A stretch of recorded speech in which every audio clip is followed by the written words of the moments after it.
Again, Al Mohler writes, the moral teachings of Christianity have exerted an incalculable influence on Western civilization. As those moral teachings fade into cultural memory, a secularized morality takes their place.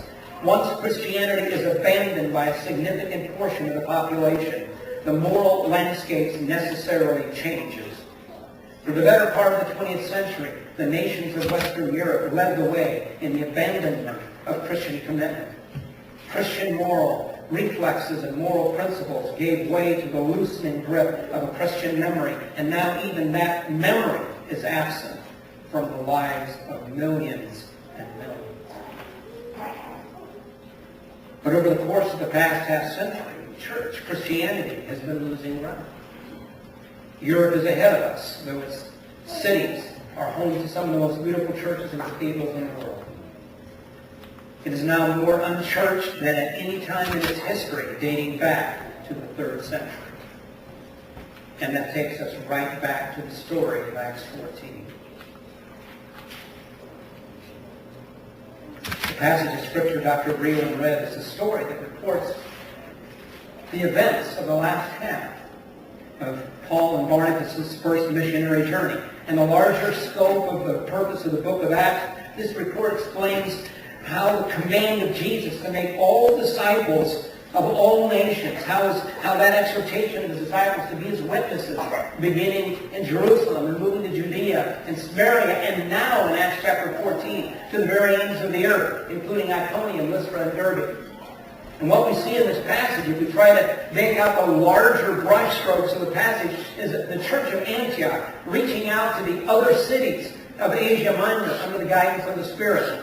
And this church made up of Jews and Gentiles in a city, in the empire's 3rd largest city, composed of 500 to 800,000 people, was responding now in obedience to the mission of Jesus. Paul and Barnabas are the chosen instruments in this church planting endeavor. And I'm getting so excited, I'm going to get out Benny Lucan's flannel graph to show this story to you, but I'm not going to, trust me. But here was a church about to go on mission, completely swallowed up by paganism of the worst kind. Truly a church living in the margins of society. And the question of the day is this: how did that first century church not only survive, but thrive in a pagan society? And trust me, we will need to learn this. What enabled the Apostle Paul to minister from the margins of society, not from the Capitol building? What can we learn about ministering from the margins? Well, let me just suggest a few things.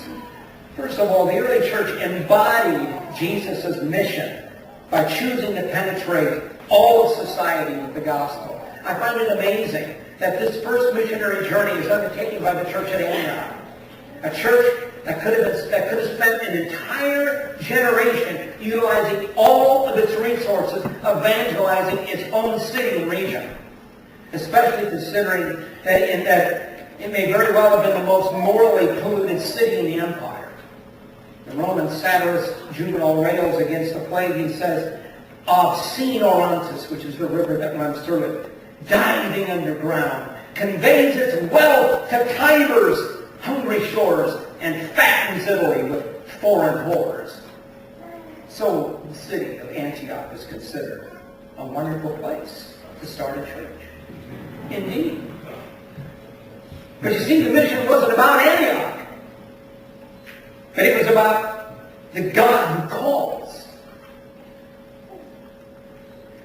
In his book, Embracing the Mysterious God, James White writes, when personal fulfillment is allowed to take the place of calling, our lives become little more than exercises and self-indulgence. Ironically, we were created such that our deepest fulfillment is found as we submit to God's calling on our life. And the reason is simple. We are first and foremost called to someone, not to something or to someone. And we were first and foremost called to follow Jesus. the crucified Son of God. We were called to gaze on him, the author and finisher of our faith, and in heeding our call to come to him, we are responding exactly to the one who prayed, as you sent me into the world, I have sent them into the world.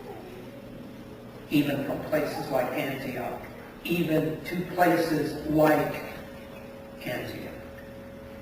Number two, the early church was prepared to risk all in faith rather than retreat in fear. You know, living in the margins can be dangerous. Living at the edge of boundaries is where the action is, though. Everywhere Paul goes, he's engaging in frontline ministry. He hardly knows what to expect. You can see this. He can't really know what is going to happen next. One minute, he's adored as a god. And the next minute, he's stoned and dragged out of the city and left for dead. Exciting times. This is the life of faith. But you know, it looks, feels risky. In his book, Leading with Power, Max Dupree writes, it is interesting to reflect on what it is we risk. Sometimes we risk the present, and we do so most often consciously. Most of the time we risk the future, and we usually do so unconsciously. But to risk nothing is perhaps the greatest risk of all. What will you risk, men and women? What will you risk? The truth of the matter is there are no risk-free decisions. Risks always require courage, matched by great perception, the ability to see the greatest opportunities that exist on the edges, on the margins, at the boundaries.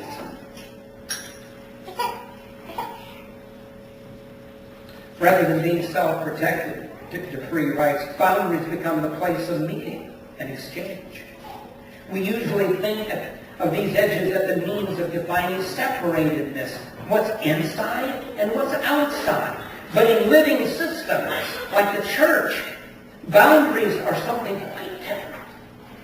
They are the place where new relationships take form, an important place of exchange and growth as one individual chooses to respond to another. It only happens at the boundary.